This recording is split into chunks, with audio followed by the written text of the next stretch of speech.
자, 이제 75쪽에 이제 우리나라의 주택금융제도에서 공공주택금융제도 하는 게 있죠.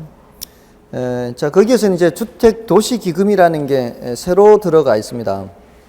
자, 이게 올해 7월 1일부터 들어가 있는 건데요.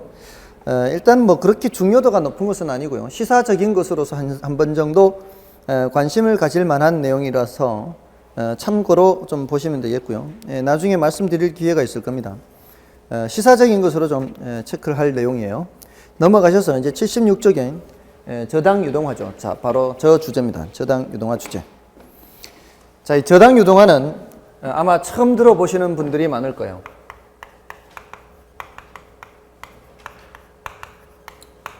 자, 그래서 이걸 개념을 일단 잡아야 돼요. 개념을.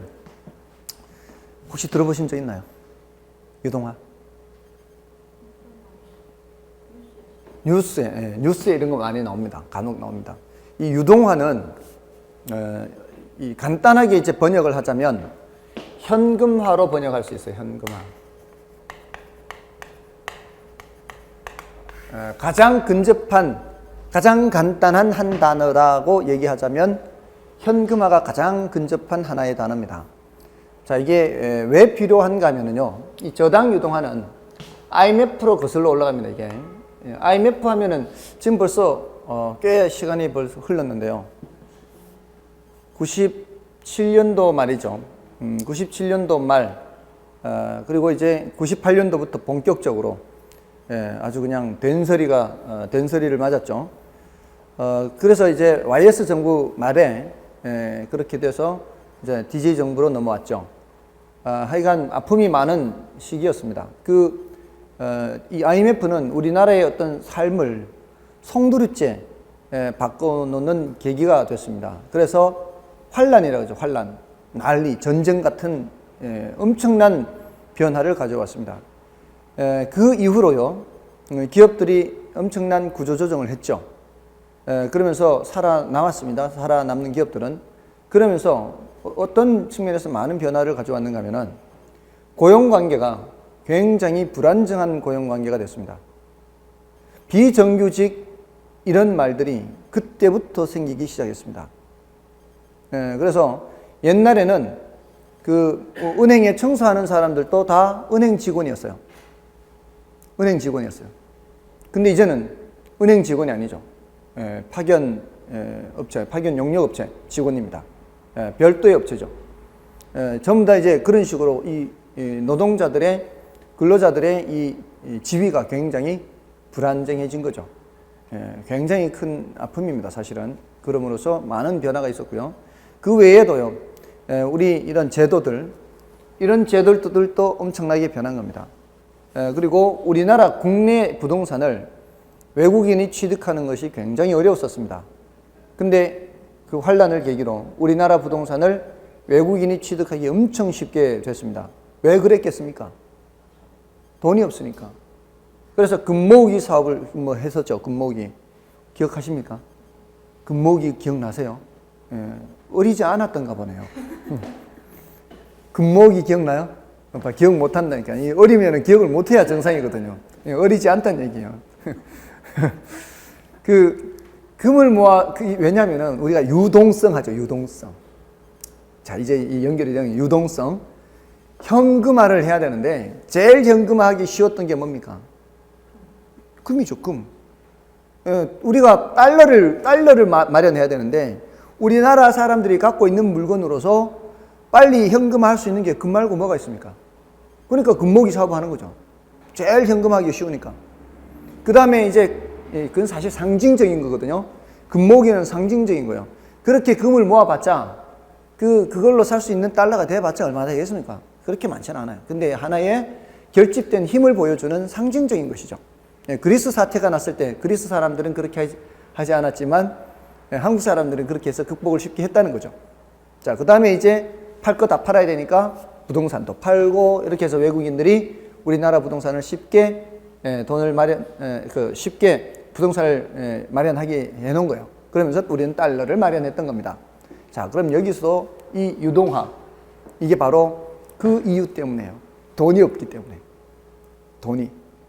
누가 돈이 없느냐? 은행이. 지금 금융론 하고 있잖아요. 은행이 돈이 없어서 그때 쓰러진 은행이 수두룩했습니다. 은행 많이 쓰러졌죠. 자, 은행이 왜 돈이 없을까요? 은행이, 강도들도 은행 털러 가잖아요. 돈 털러. 은행이 돈이 없다는 게 말이 안 되잖아요. 왜 돈이 없는가 하면 일단 대출을 해줬죠. 대출을 해주면은 은행 이 금고 속에는 돈이 부족해지죠. 자, 그러면은 은행들은 대출은 해준데 대신 채권을 갖고 있죠. 근데 문제는 이 채권이 부실해지는 겁니다. 자꾸 손실을 나는 거죠. 갚는 사람들이 못 갚는 거예요. 그러니까 회수가 안 되는 거죠. 그리고 이게 만기가 안 됐을 수도 있고요. 그렇죠. 만기가 안 됐을 수도 있고요. 또 은행은 멀쩡한데 사람들이 소문에 저 은행이 좀 위험하다 그러면 어떻게 돈 넣어놨던 거 다 빼가버리는 거죠. 평소에 은행은 많은 돈을 갖고 있지 않습니다. 시제금이 많지 않아요. 근데 다 찾아와 버리면 돈 없는 거죠. 이렇게 해서 은행이 돈 구하기가 굉장히 힘들었습니다. 자, 근데 설령 이 불량 채권이라 할지라도 그 불량 채권도 평가를 하면 어느 정도 또 회수가 되거든요. 근데 불량 채권이라 할지라도 이 채권을 팔면은 다시 뭐를 마련할 수도 있어요. 현금을 마련할 수도 있거든요. 근데 문제는 이 채권을 사줄 사람이 없는 거죠. 은행이 갖고 있는 채권. 자, 그래서 지금 이 저당 유동화는 이 구조를 잘 보세요. 구조를. 자, 이제 본론으로 이제 들어가는 겁니다. 이제 지금 이 구조를 그리는 거예요. 여기 구조. 자, 예전에 이제 이 차입자들, 돈을 빌린 사람들입니다. 여기가 돈을 빌려준 1차 금융기관이에요. 자, 얘네들이 여기 돈을 빌려주면은 대출을 해주죠. 이게 이제 채권이라는 게 생깁니다. 자, 이제 여러분들 민법을 공부하셨으니까 채권이 뭔지 아시죠? 채권 채무 하잖아요. 채권 채무. 그러니까 얘가 채권자고 얘가 채무자가 되는 거죠. 그러니까 IMF 터지기 전에는 요 구조밖에 없었어요. 그러니까 그래도 뭐 별 문제가 없었어요. 그런 환란이 없었으니까. 자, 근데 이제는 어떻게 된 거예요? 이제 환란이 터진 거예요. 금융기관이 대출을 해줬는데 회수도 잘 안 되면서 또 이 채권을 팔아서 현금을 마련해야 되는데 이 채권을 사줄 누군가도 없고 굉장히 이제 이 자금을 마련하기가 힘든 상황이 된 거죠. 자, 그래서 그때 정부에서 만든 게 이제 코모코하고 뭐 이렇게 만들었어요. 일단 1차적으로. 그러고 나서 이제 지금은 한국주택금융공사가 됐는데 여기 2차 금융기관을 만든 거예요. 자, 2차 금융기관들이 얘네들이 갖고 있는 채권을 매입을 해주는 거죠. 이 2차 금융기관이 지금 한국주택금융공사라든가 이런 금융기관, 공기업들이에요. 그런 공기업들이 그때는 없었어요. 그러니까 사줄 사람이 없는 거예요, 이 채권을. 얘는 빨리 팔아서 뭐를 마련하는 게 좋은데, 현금을 마련하는 게 좋은데, 그때 없어가지고요. 이게 제도가 만들어질 때까지 이게 2003년쯤 돼서야 이게 비로소 안정이 됐어요. 그러니까 몇 년이 벌써 1998년부터 터지기 시작한 게 그 제도를 만들고 이게 원활하게 작동하기까지 수년이 걸리는 거예요. 그러니까 그동안에 엄청난 이제 은행들도 쓰러지고, 은행 쓰러지면 연쇄적으로 누구도 쓰러져요. 기업도 쓰러져요. 그러니까 그만큼 어려웠던 거죠. 아무튼 지금 이 채권을 이쪽으로 양도를 하는 겁니다. 갖고 있는 채권을. 그러면은 얘는 대신 대금을 줘야 되겠죠. 그럼 얘가 뭐를 마련하는 거예요? 현금 마련하는 거죠. 그러면은 채권 채무 관계가 이제 바뀌는 거죠. 얘가 채권자, 얘가 채무자였는데 채권을 양도하면은 얘가 채권자, 얘가 채무자가 되는 거예요. 됐나요? 쉽게 말하면 이겁니다. 제가 이렇게 돈 거래를 했단 말이에요. 돈 거래를 했는데 제가 채권자고 채무자예요. 근데 지금 만기도 안 됐어요. 아직 만기 되려면 멀었어요. 그러니까 돈 달라 그럴 수 없거든요. 맞잖아요. 만기가 돼야 돈을 달라 그러지. 근데 난 지금 돈이 급하단 말이에요. 근데 돈 많은 친구가 있는 거 알아요. 야, 친구야, 내가 지금 돈 빌려줘 놨는데 주택도 담보 잡아놨고 저당 잡아놨으니까 안전하다. 뭐 원리금 들어오는 거 전달해 줄 테니까 내가 갖고 있는 이 채권을 사세요. 이렇게 하는. 그러면은 저는 이제 팔았잖아요. 근데 팔았는데 이 친구는 이 친구를 몰라. 이 친구는 누구한테 원리금을 갚는 거예요? 계속 은행한테 원리금을 갚는 거예요. 근데 은행은 받아가지고 패스를 해주는 거죠. 전달해 주는 거죠. 그러니까 원리금은 계속 누구한테 주는 거예요? 원리금은 1차 금융기관한테 계속 주는 거예요.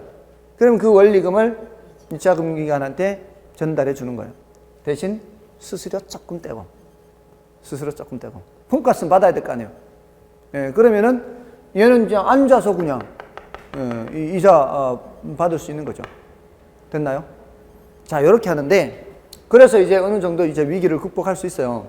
근데 문제는 이제 또 얘네들이요.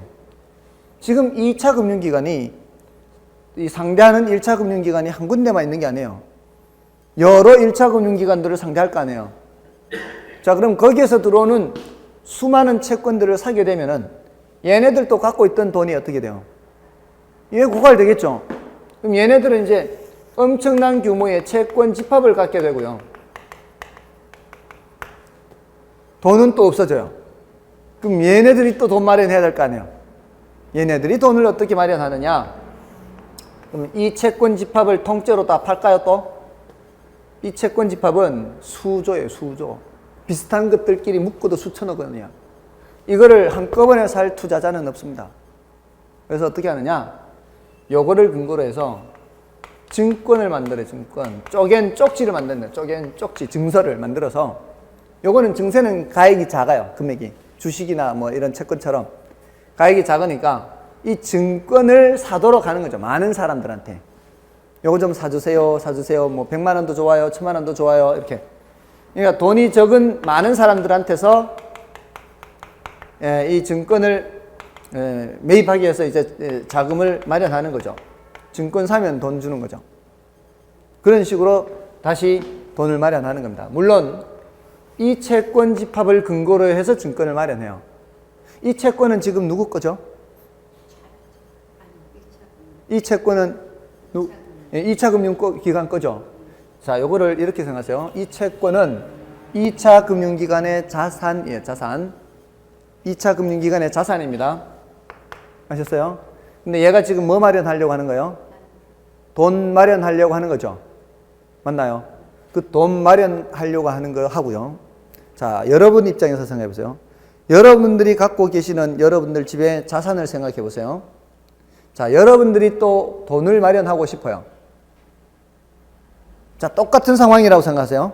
여러분이 갖고 계시는 여러분의 집의 자산하고 2차 금융기관이 갖고 있는 이 채권 집합이라는 자산하고 여러분들도 지금 그 자산을 근거로 돈을 마련하고 싶고요. 얘도 이 자산을 근거로 돈을 마련하고 싶어요. 근데 마련하는 방법이 크게 두 가지가 있거든요. 얘네들도 마찬가지 크게 두 가지 방법이 있거든요. 똑같아요. 원리가 똑같아요. 자, 여러분들이 지금 갖고 있는 자산으로 돈을 마련하는 방법 두 가지 중에 한 가지가 어떤 방법이 있을까요? 담보로 제공하고 돈을 빌리는 방법. 정확합니다. 한 가지. 또 한 가지는요. 예? 그렇죠. 파는 방법. 그 두 가지. 그 두 가지가 여기도 적용이 됩니다. 이 두 가지가. 지금 2차 금융기관이 얘네들한테 요거를 뭐로 제공하고 담보로 제공하고 돈을 빌릴 때 빌리는 증서를 써서 주는 거죠. 근데 빌리는데 한꺼번에 못 빌리니까 100만 원만 빌려주세요. 50만 원만 빌려주세요. 이런 식으로. 증서가 그런 증서라고요. 됐습니까? 그래서 많은 사람들한테서 각각 조금씩 빌리는 거죠. 대신 담보는 같이 제공하고 이 사람들한테 함께 제공하고. 됐나요? 그러면 이 사람들은 이 담보를 믿고 돈을 빌려주겠죠. 그런 증서도 있고요. 그런 증권도 있고. 또 어떤 방식도 있다고요? 예, 팔아버려요. 근데 파는데 덩치가 너무 크니까 어떻게 해요? 쪼개 파는 거죠. 쪼개 파는 거예요. 이게 이 사람들이 여기에 대한 권리를 쪼개서 사는 거죠. 맞나요? 그러니까 만약에 우리가 이런 증서를 산다면은 여기가 막 한 1000억을 판다면 누구는 돈 많은 사람은 한 몇십 원어치 사고 좀 모자란 사람 몇천만 원도 사고 이렇게 해서 어떻게 한다고요? 이 전체 자산에 대해서 예를 들어서 전체 자산이 1000억인데 10억어치 샀는 사람은 1% 갖고 있는 거고요. 여기에 대해서. 증서를 20억어치 샀는 사람은 2%를 갖고 있는 거고요. 이 전체 자산을 공유하는 거예요. 공유. 이 투자자들이. 뭔 뜻인지 아시겠어요? 예, 그런 식으로 돈을 마련하는 방법이 두 가지가 있습니다. 두 가지. 예, 갖고 있는 자산을 매각, 팔아서 마련하는 방법 한 가지. 또 담보로 제공하고 돈을 빌리는 방식으로 돈을 마련하는 방식 두 가지. 크게 그렇게 두 가지예요. 예, 그 자세한 내용은 나중에 말씀을 드릴 거예요. 지금 그 정도만으로도 충분해요. 아, 돈을 마련할 때 이렇게 마련할 수 있구나. 그는 일반 가게에서 마련하는 거하고 원리는 똑같아요. 자, 요게 이제 저당 유동화 구조예요, 구조. 저당 유동화의 개념은 뭐라고요? 현금화, 현금화. 근데 저당 유동화의 구조는 여기 요거 1차 저당 시장, 여기를 2차 저당 시장 이렇게 얘기를 해요. 자, 여기가 1차 저당 시장인데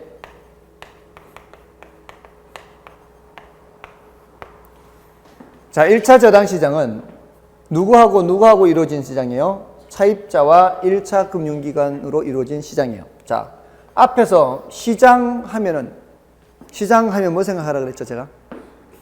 수요 공급 생각하라 그랬습니다. 시장이라는 무대에 자, 이 제 오른쪽에 수요자들 등장, 제 왼쪽에 공급자들 늘 했죠. 시장 하면 수요 공급자 생각해야 돼요. 여기서 수요자는 누구란 얘기야? 자금 수요자예요. 공급자는 1차 금융기관. 됐죠? 자, 그럼 여기가 2차 저당 시장이에요. 자, 여기 자금 수요자는 누구예요? 1차 금융기관이 자금 수요자가 되는 겁니다. 그리고 얘는요? 얘는 자금을 공급하기는 하죠. 근데 얘네들이 자금을 공급하는 그 돈은 결국 누구 주머니에서 나오는 거예요? 여기서 나오는 거죠. 결국은 2차 저당 시장에서의 공급자는 투자자고요. 2차 저당 시장에서의 자금 수요자는 1차 금융기관이에요. 그럼 얘네들은 무슨 역할을 해요? 중간에서 이쪽 돈이 이쪽으로 넘어가도록 중개하는 역할을 하죠. 전달, 중개. 그래서 얘를 유동화 중개기관이라고 그래요. 유동화 업무에서 무슨 역할을 한다고요? 중개 역할을 한다. 그래서 유동화 중개기관이라고 그래요. 요 놈을 2차 금융기관. 됐나요? 어렵지 않죠? 이해하실만 하죠? 예, 이게 다 그냥 물 흐르듯이 가는 거예요. 이쪽 돈 이쪽 돈 넘겨주는 중개하는 역할을 하니까 유동화 중개기관이에요. 유동화 중개기관. 됐나요? 자, 이렇게 하고요. 자, 이제 구조가 그렇다고, 구조가 1차 저당 시장, 2차 저당 시장 이렇게 돼 있다고요. 자, 그러면 저당 유동화라는 것은 어디에서 이루어지는 거예요? 1차 시장에서 이루어지는 거예요? 2차 시장에서 이루어지는 거예요? 예, 유동화라는 것은 2차 시장에서 이루어지는 겁니다. 저당 유동화가 더 정확하게 설명드리면 저당 채권을 유동화하는 거예요. 저당 잡은 채권을. 여기 저당 잡은 채권이죠. 1차 금융기관이 차입자들의 주택을 저당 잡은 채권이잖아요. 맞나요? 자, 여기서는 주택 저당 채권 이렇게 표현을 해요. 주택 저당 채권. 뭐를 저당 잡은 채권? 주택을 저당 잡은 채권이죠. 맞나요? 이거를 민법에서 그 진도가 나갔는지 모르겠네. 민법에서는 피담보 채권 하는데 들어봤어요? 아직 안 배웠습니까? 민법에서는 피담보 채권 그래요. 피담보 채권. 담보가 설정되어 있는 채권이다 이거예요. 예, 민법에서는 왜 이렇게 표현을 하는가 하면은 이 담보 물권이라는 게 있어요. 그는 들어보셨나요? 담보 물권? 아직 안 들어보셨나요? 이제 나가려고 합니까? 그러니까 이제 총론이 있고 이제 물권이 있고 채권이 있고 이렇게 하는데 총론이 이제 거의 끝날 때 됐습니까? 근데 이제 그 물권에 보면은 물권이라는 데 보면은 소유권, 점유권, 담보물권, 용익물권 이렇게 있어요. 이 담보물권에 세 가지가 있고요. 용익물권에도 세 가지가 있죠. 이 담보물권에 있는 게 유치권, 질권, 저당권 이렇게 있죠. 그 유치권, 질권 이건 이제 썼다 지울게요. 유치권, 질권, 저당권 얘네들이 전부 다 뭐라고요? 담보물권이네. 담보물권. 그러니까 얘가 담보로 돼 있을 수도 있고요. 저당권이라는 담보물권도 있고 질권이라는 담보물권도 있고 유치권이라는 담보물권도 있잖아요. 그러니까 피담보 채권 하면은 유치권이 지금 행사 중인 채권도 있고 질권이 행사 중인 채권도 있고 저당권이 행사 중인 채권도 있을 거 아니에요. 그러니까 피담보 채권이라는 말은 큰 말이에요. 하나, 둘, 세 가지를 다 나타내는 말이에요. 근데 우리 부동산 쪽에서는 부동산 쪽에서는 유치권이나 저당권인데 이거는 그 물건의 필요, 수리비라든가 이런 비용과 관련해서 발생한 채권이, 물건이기 때문에 우리는 이거 거의 안 다룬단 말이에요. 부동산은 요 저당권, 유치권, 동산은 질권, 유치권 이렇게 되는데 우리는 거의 대부분 이 저당권만 주로 다룬단 말이에요. 피담보 채권 중에서도. 그러니까 우리는 그냥 주택 저당 채권 이렇게 해버리는 거거든요. 아시겠어요? 근데 이제 민법에서는 이게 있을 수도 있고 이게 있을 수도 있고 이게 있을 수도 있는데 다만 이제 우리는 민법에서도 부동산을 주로 다루니까 질권은 거의 안 다루겠죠. 질권은 동산에만 다루는 거거든요. 전당포에 이렇게 맡기고 돈 빌리는 게 이게 질권이잖아요. 그럼 뭐 이런 거는 우리 공인중개사 시험에서는 다루지 않겠죠. 자, 어쨌든 그래서 그런 사연이 있다 이 말입니다. 그러니까 야, 담보 좀 내봐. 뭘 담보로 할 건데 할 때는 이거든 저거는 다 되는 거죠. 담보가 될 만한 거는. 근데 여기서는 저당은 부동산만 되는 거죠. 부동산. 그래서 이 주택 저당 채권을 피담보 채권을 이렇게 요거를 유동화하는 거죠. 요거를 현금화 시키는 겁니다. 그게 바로 저당 유동화예요. 됐나요? 주택을 뭐로 잡은 저당 잡은 채권을 유동한다. 이런 것이죠. 됐나요? 자, 이게 이제 그 개념이고요. 그리고 자, 여기에서 이쪽으로 일단 채권 채무 관계가 넘어갔죠.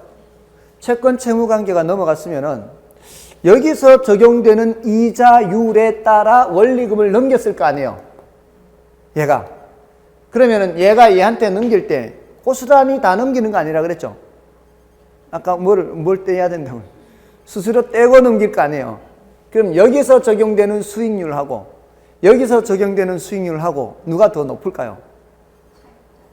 여기서 적용되는 수익률이 더 높겠죠. 비용 수수료를 떼고 넘겨주니까. 뭔 뜻인지 아시겠어요? 이쪽에서 원리금이 100만 원 넘어오면은 이쪽으로 넘어갈 때는 남은 몇천 원이라도 떼고 넘길 거란 말이에요. 그럼 여기서 적용되는 수익률은 당연히 낮을 수밖에 없죠. 그러면은 이쪽에 적용되는 수익률은 또 어떨까요? 더 낮아지겠죠. 그러니까 이 구조가요. 이게 이쪽에서 이렇게 갈수록 이렇게 점점 수익률이 낮아져요. 그러면 투자자들 입장에서는 별로 수익이 안 될 수 있죠. 여기에서 이제 딜레마가 생기는 거예요. 딜레마가. 이 수익률이 충분하지 않으면은 투자자들이 증권을 사요, 안 사요? 안 산단 말이에요. 안 사면은 지금 얘네들이 돈을 마련하기 어렵겠죠. 돈이 흘러 들어가지 않는다는 겁니다. 자, 그렇다고 여기 금리가 높으면 어떻게 될까요? 금리가 높으면 이 사람들이 대출 받기가 힘들겠죠. 대출을 안 받으려고 하겠죠. 이게 딜레마라고요. 여기 금리가 높으면 대출을 안 받으려고 할 거고 여기 금리가 낮으면 유동화 과정에서 얘네들이 증권을 안 사려고 할 거고 이게 딜레마예요. 근데 만약에요. 여기가 금리가 높은데도 불구하고 만약에 금리가 높다면 얘네들 괜찮죠. 금리가 높으면 얘네들 괜찮은데 금리가 높은데도 불구하고 얘네들이 빌린다면 얘네들이 어떤 애들이 빌리겠어요? 급한 사람 빌리는 급한 사람. 급한 사람이 신용도가 높은 사람, 낮은 사람? 낮은 사람이에요. 자, 그래서 거기에서 드디어 사고가 터졌어요. 사고가 터졌어요. 그게 뭔지 아세요? 그게 지금 아직도 지속되고 있는 거예요. 그 사고 이후로. 그게 바로 서브프라임 모기지 사태입니다. 서브프라임 모기지 사태 2008년도에 그게 바로 여기서 나온 거예요. 이 구조. 요 구조에서 나왔어요. 그게 서브프라임이 뭔가 하면 서브가 아래란 뜻이에요. 우리 지하철 할 때 서브웨이 하잖아요. 서브머린 하면 잠수함인가요? 그건 서브가 아래란 뜻이에요. 서브프라임은 등급이 아래 등급이라는 거예요. 아래 등급.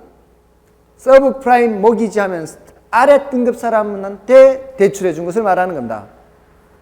그러니까 금리가 높은 거예요. 자, 그런데 이 사람들은 경제 환경이 변하면은 쉽게 무너지는 사람들이에요. 그러니까 그 당시에 금리가 이제 올라가기 시작한 거예요. 금리가 올라가기 시작하니까 이 사람들이 변동금리로 대출받았단 말이에요. 아까 변동금리 했잖아요. 변동금리로 대출받아가지고 이 금리가 올라가니까 얘네들이 하나 둘 버티기가 어렵죠. 그래서 쓰러지는 거죠. 자, 자빠지면은 갖고 있던 주택을 처분해야 되겠죠.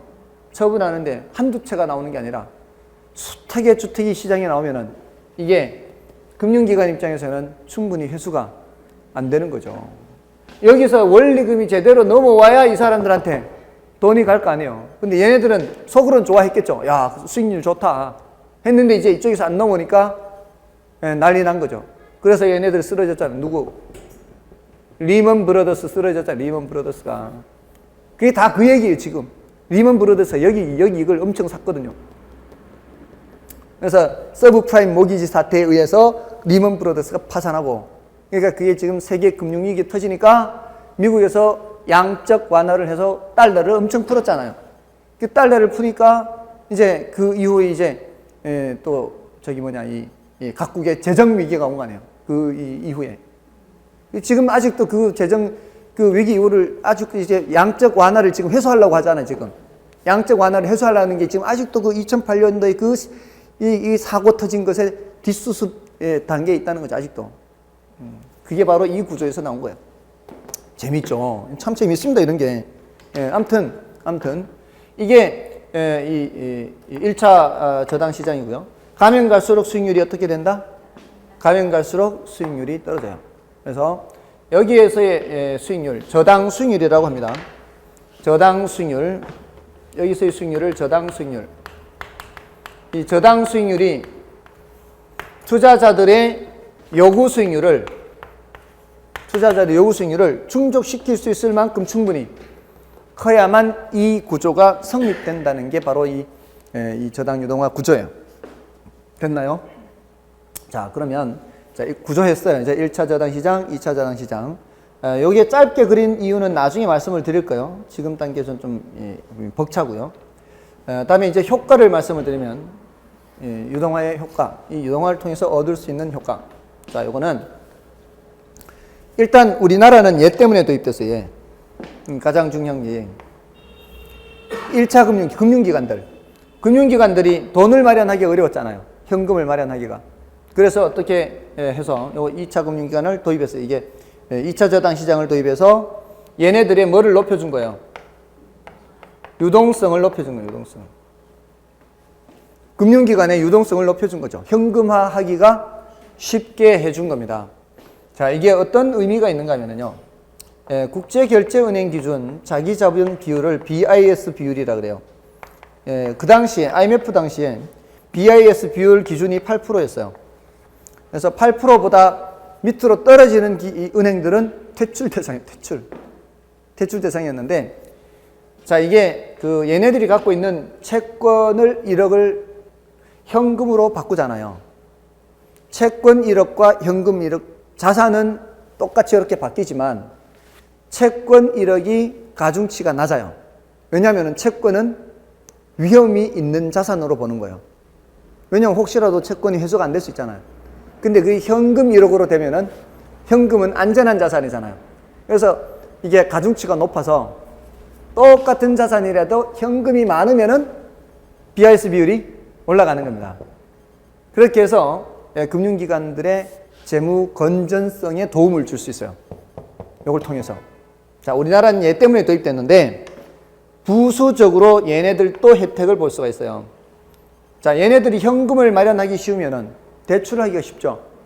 그러면 얘네들이 내 집 마련하기가 쉬워지겠죠. 자가주택 소유 기회가 증가하는 겁니다. 그런 긍정적인 면이 있어요. 자가주택 소유 기회.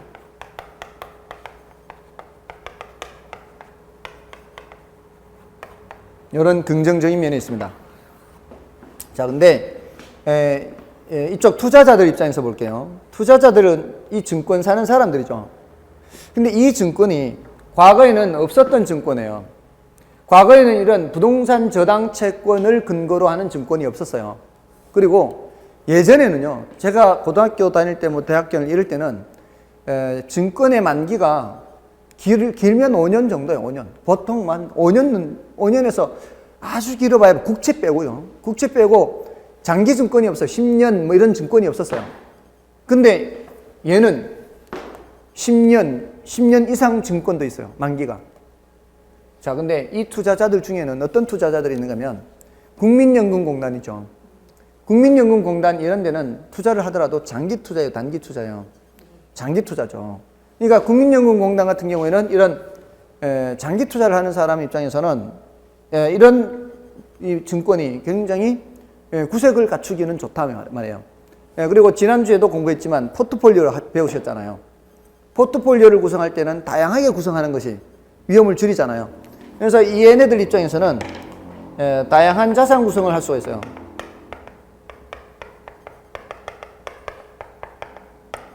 자, 이런 여러 가지 긍정적인 면이 있다는 거죠. 그리고 물론 국가 정책적 입장에서도 긍정적인 면이 있어요. 얘네들이 이제 한국주택금융공사가 이런 일을 하거든요. 한국주택금융공사. 한국주택금융공사가 이 2차 금융기관 역할을 하는데요. 혹시 올 초 3월달, 4월달에 안심전환대출이라고 매스컴에 한참 많이 떴었는데 기억하시나요? 안심전환대출. 기존의 대출을 고정금리로 바꿔주는 거예요. 기존에 변동금리로 대출받은 사람을 고정금리로 바꿔주는 거였습니다. 그게 왜 그랬는가 하면은 상반기에 이르면 하반기 초에, 그러니까 7월, 8월쯤, 늦어도 9월쯤이면 미국에서 금리를 올릴 것이다 라는 예상을 했었어요. 그래서 미국에서 금리를 올리면은 한국에서도 금리를 올릴 수밖에 없다는 거예요. 그래서 금리를 올리게 되면은 대출받은, 변동금리로 대출받은, 지금 고정금리로 대출받은 거 없어요. 시중은행에서는 고정금리 취급 안 합니다. 고정금리 취급을 안 해요. 가장 긴 게 5년이에요. 시중은행에서는 왜 고정금리를 취급 안 하겠어요? 아까 공부하셨듯이 은행은 고정금리가 불리하니까 고정금리 취급 안 합니다. 그런 위험을 안고 갈 수가 없는 거죠, 금융기관은. 그러니까 가장 긴 게 5년이에요. 그래봤자. 있어도. 그래서 고정금리라고 안 해요. 그냥 혼합 성격의 금리다 그래요. 5년마다 바꿔야 되니까. 아무튼, 자, 그렇게 변동금리로 대출해주고 있다요. 이 시중은행에. 지금 대출받은 몇 조요? 지금 1100조? 가계대출이? 1000조 넘었다 그러죠. 1100조인가 그래요. 그게 거의 대부분이 변동금리라고요. 자, 변동금리를 고정금리로 안 바꾸면 어떻게 되겠습니까? 지금 시장금리 올라가면 난리 나는 거죠. 그래서 안심전환대출을 그때 했다고요. 3월 달에. 뭘로 바꿔주는 거요? 고정금리로 바꿔주는 거. 근데 그 고정금리를 취급하는 데가 한국주택금융공사밖에 없어요. 한국주택금융공사의 모기지론밖에 없어요. 보금자리론. 그래서 그걸로 바꿔주는 역할을 이제 한국주택금융공사를 통해서 했던 거예요. 그때 4월 달에.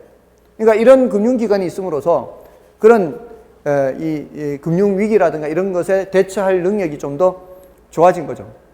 그리고 주택 경기를 좀 더 안정화시키고 이런 면에도 얘네들이 큰 역할을 할 수가 있어요. 그러니까 여러 면에서 효과를 얻을 수가 있다는 거죠. 이게 이제 저당 유동화의 효과예요. 그래서 개념은 지금 단계에서는 현금화 이렇게 생각합니다. 현금화. 근데 이제 실제로는 이제 조금 더 어려운 표현이 있어요. 우리 교재는 뭐라고 되어 있나요? 동그라미를 보면 저당권 자체를 하나의 상품으로 자본시장에 유통시키는 것 이렇게 돼 있잖아요. 유통시킨다는 게 뭐예요? 팔아서 현금 마련하는 거거든요. 됐나요? 자, 됐고요. 배경에서는 부동산 투자 회사 제도 이 말 있죠. 이거는 그 저당 유동화의 배경은 아니에요. 그 저당 유동화와 직접 관계 있는 건 아니에요. 저당 유동화는 금융기관의 유동성 위기를 극복하기 위해서 도입된 거고요. 부동산 투자 회사 제도는 이건 지금 달라요. 오해하면 안 돼요. 이제 삭제하는 게 낫겠네. 그 부동산 투자 회사는